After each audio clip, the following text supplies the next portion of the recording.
Hello and welcome to another episode of Handloader TV. I'm your host, Jeremiah, and in this episode we're continuing on with our three-part series in collaboration with the Gunsmithing program at Yavapai College, continuing on with our build project. I would highly encourage you to check out episode 1 if you haven't already, and stay tuned for episode 3. Be sure to subscribe, hit that bell icon so you're notified when we post our next video, because there is a lot of exciting content coming up, and you don't want to miss out on what we're doing with this rifle. So be sure to head on over to handloadermagazine.com and keep your eyes peeled for a special announcement on our website there. So without further delay, let's go ahead and get into part 2 of our gunsmithing build over at Yavapai College, the chambering portion of this build. Alright, so now the next step in the build process is chambering, correct? That's correct. So today, we're going to chamber. So we're going to cut the muzzle tenon and the barrel tenon, and then we're going to cut the counter bore and then chamber it. And today we're going to do it through the headstock. Through the headstock. Correct. And this is a rather tedious operation from what I understand. Everything's got to be just right. That's correct. So once we get it through the headstock, we'll get it roughly set in using the dead center. But what we'll do is we'll use the gauge pin here, and we're going to indicate the bore, come on the muzzle side, indicate the bore there, and then double check it back and forth. And once we have dead needle on that, then we know that our bore is concentric through the headstock, so as we cut our tenon and everything like that, it's going to improve accuracy downrange. Gotcha, everything's lined up perfectly straight. It makes sense to me. Correct. So what I'm going to demonstrate right now is just, I'm going to check the bore, the indication here, then I'm going to move to the outboard and come back, double check it, and then I'll start laying it out for the tenon. Sounds good to me. All right, so what we have here is we got a gauge pin that fits tightly into the barrel, and I got it in the forejaw here so I can indicate it and get it squared up concentric. So you notice that this needle isn't moving. So I have this indicated here. This is dead nuts. It is concentric to the bore. All right, so I have the indicator set up out here on the muzzle side, and then we're just going to double check if we're concentric. And as you notice here that our needle, we have a dead needle. So when we rotate this around, our bore is concentric and lined up with the headstock. So we're using an outboard spider to support the barrel, the muzzle side out here, and indicate it in. And just slightly jam nutting that so it doesn't come loose while we're cutting. So now we have it set up in the machine. We're indicated in. I'm going to throw some layout fluid on there, and I'm going to scribe, get me a length for we've already measured the receiver. So we have the lengths that we need to cut. We have our worksheet here. So we have all of our dimensions that we're going to cut for the tenon, the thread, and then we're going to start cutting it. Sounds good. So our tenon length is going to be 947 thousandths. Troop the face here.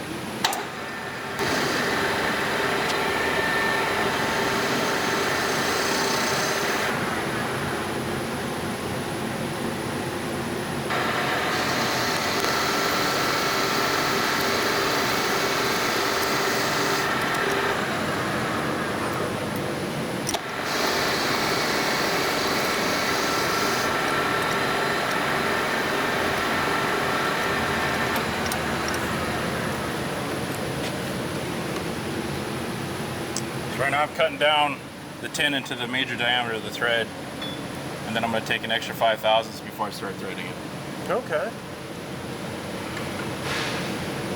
So on the Remingtons, we're an inch 16 with 16 threads per inch. So inch 16 is 10625. So I'm going to take it down to about 157. 157, yeah. 158.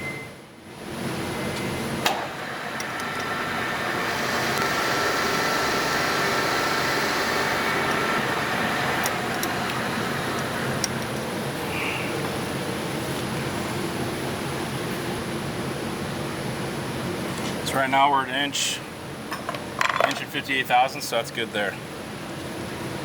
Right on the money, huh? Chamfer the end here.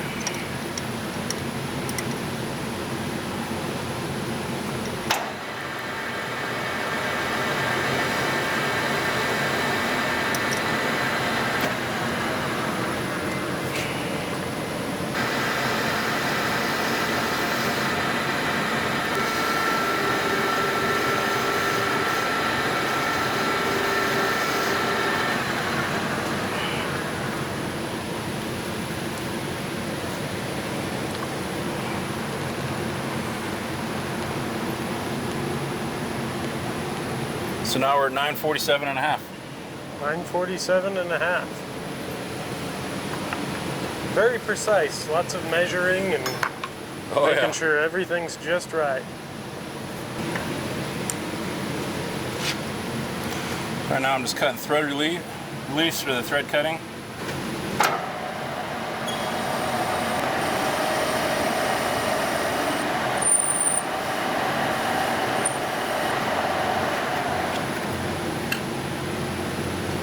Check recoil.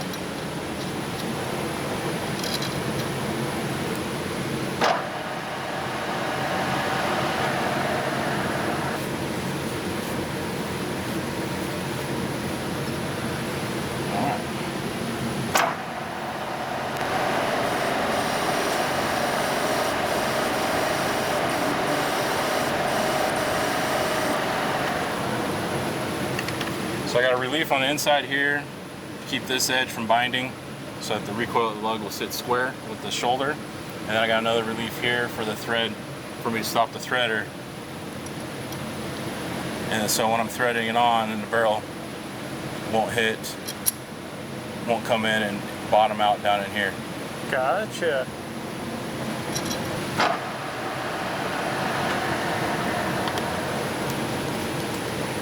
Set the machine up for 16 threads per inch. All right, so I have my indicator set up, I have my cross slide set up, and then I have my combo set up for 60 degrees.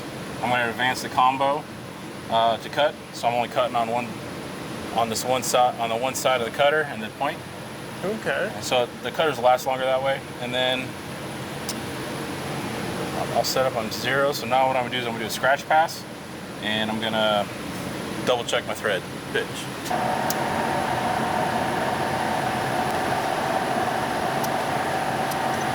I got a thread pitch gauge here. I'm just going to double check with my scratch pass that we're indeed cutting 16 threads per inch.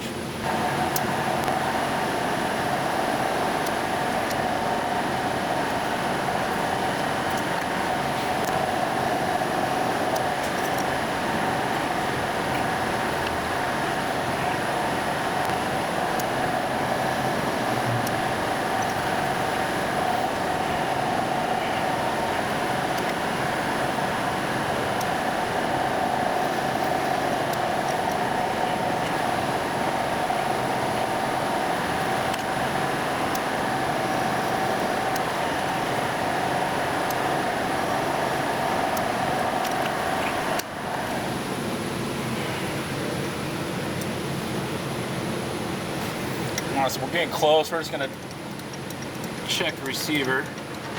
Okay.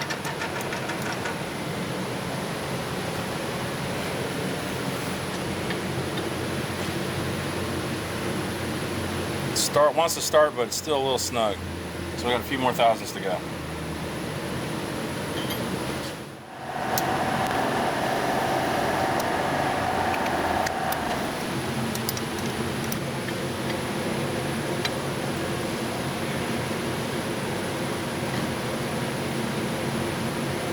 Alright, so I like how that's fitting now. I'm just going to clean up the valleys and the peaks a little bit with some Kratex.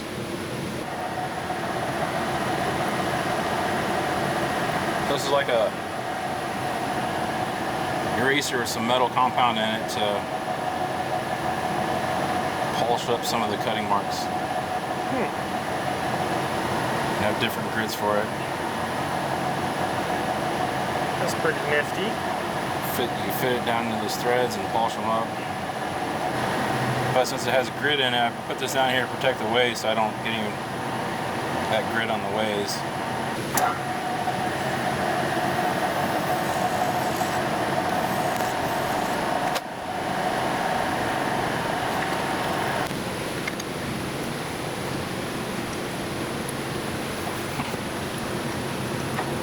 That's our muzzle tenon.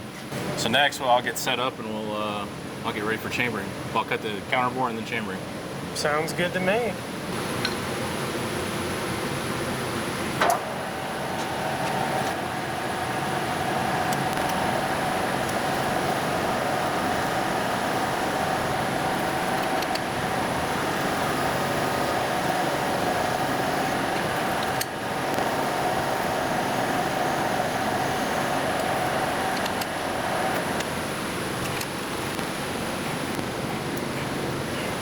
Right at 152.5, so just a tiny bit more.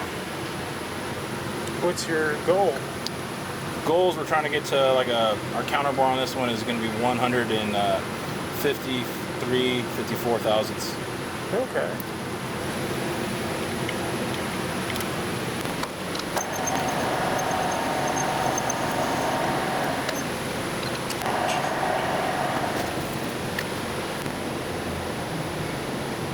All right, we're right at 53.5 thousandths. Good to go. Yeah, so now we're gonna ream out the chamber and we're gonna get it set for proper headspace. After that, we're gonna torque the receiver onto the barrel. Okay, and this is just Sammy headspace spec here? Or? Yep, this is a Manson reamer. Okay. We had bought it from him, and it's just Sammy spec, nothing special. Very cool.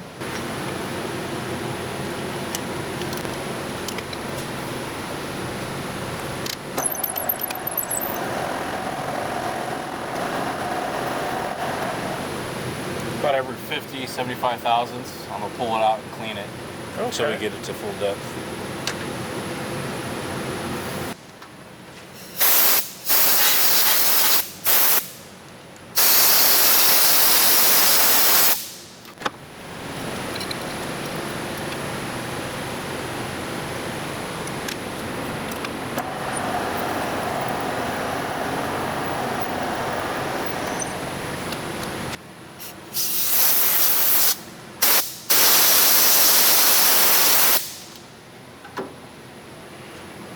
It's really important you keep the chips clear out of there so you don't get any grooves in your chamber.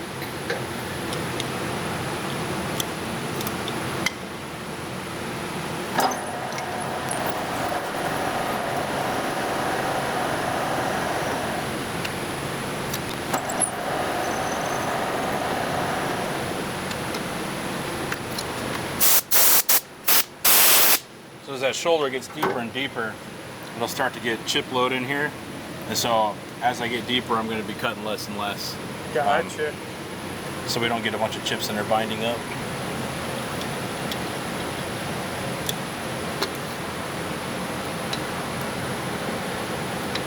So you see I put these black marks on the reamer, and I just set it up against the go gauge.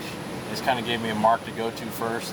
Once I reach down in the counter bore with that Sharpie mark, then I'll take it out. We'll put the go gauge in, we'll start measuring. Gotcha, okay.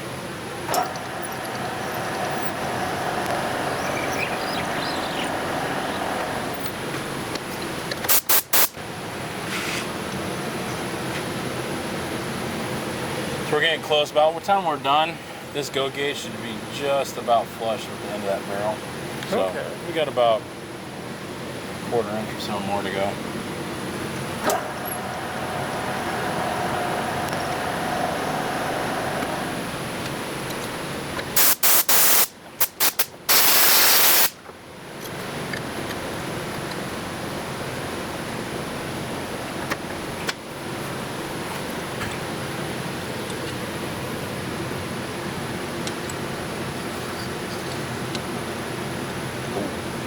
A little bit more.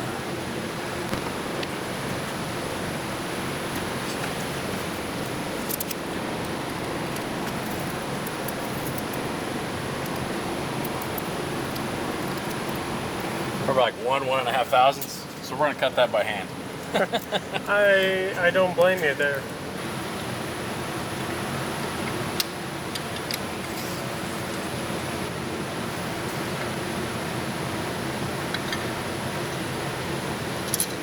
You can see what I mean, like it's, by the time you're done, it's just about flush. It's within thousandths of being flush.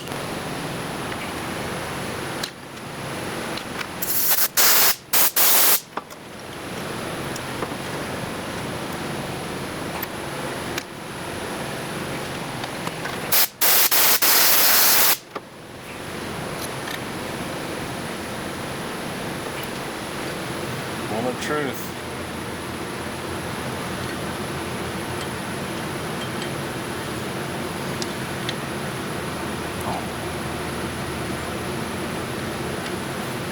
So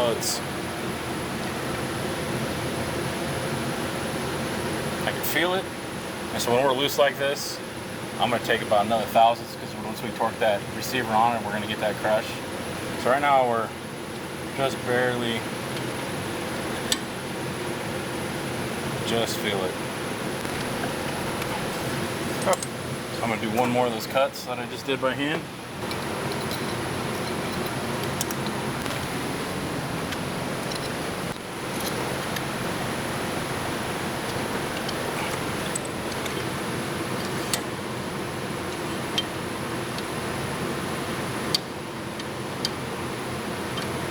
So that just kind of falls down to high resistance there. Yeah. So now I'm going to throw the shim in there.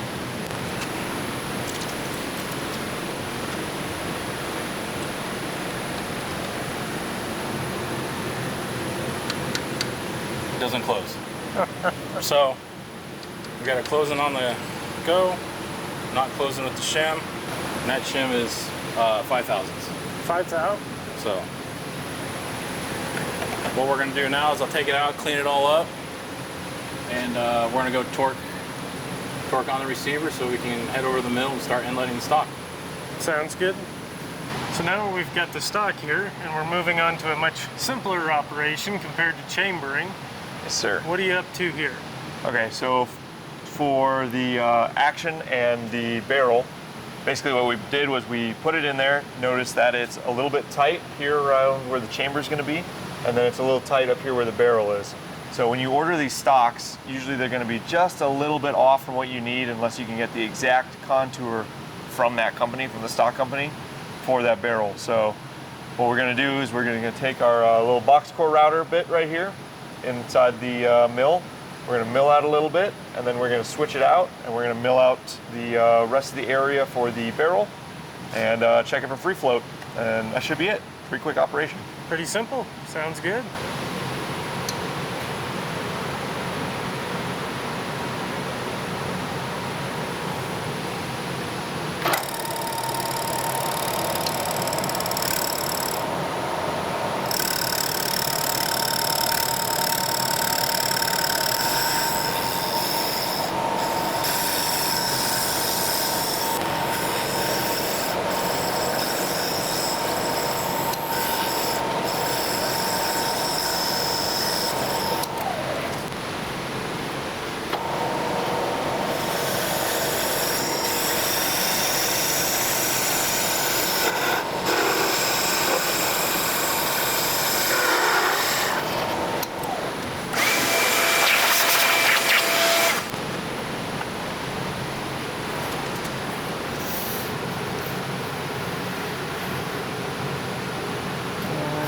There.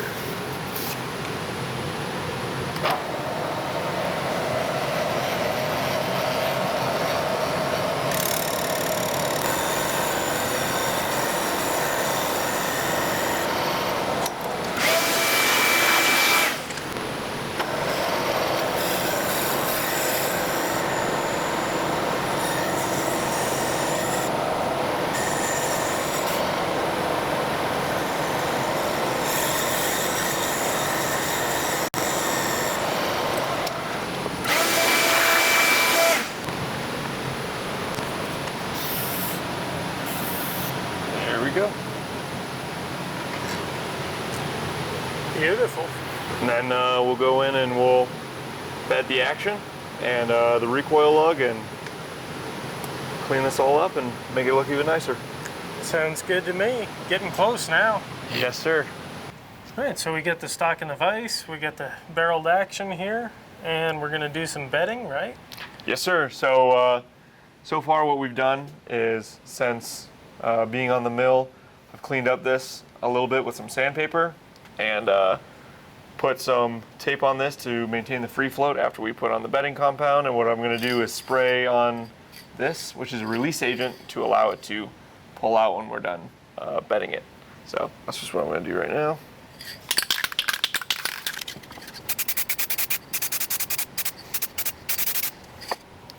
All right, there we go. We're just going to let that dry, and then when that's nice and dry, we'll start bedding. All right, so we have some bedding compound mixed up. What are you using? So We use a lot of different compounds for bedding rifles. Today I'm going to be using Marine Tech's. Pretty simple, it's just a 2-part epoxy. So just mix it together, get a nice little black lump right here, and then we spread it out and compress it down. So sounds good. pretty easy.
Okay, there you go. All set. Now how long should that sit and dry? So usually you want to wait at least 24 hours before you even start to really manipulate anything. Usually I wait a couple days before I attempt to pop it out to make sure it's really dried out and easy enough for me to get it out and manipulate it basically. Okay, perfect. So that wraps it up for part 2 of this build.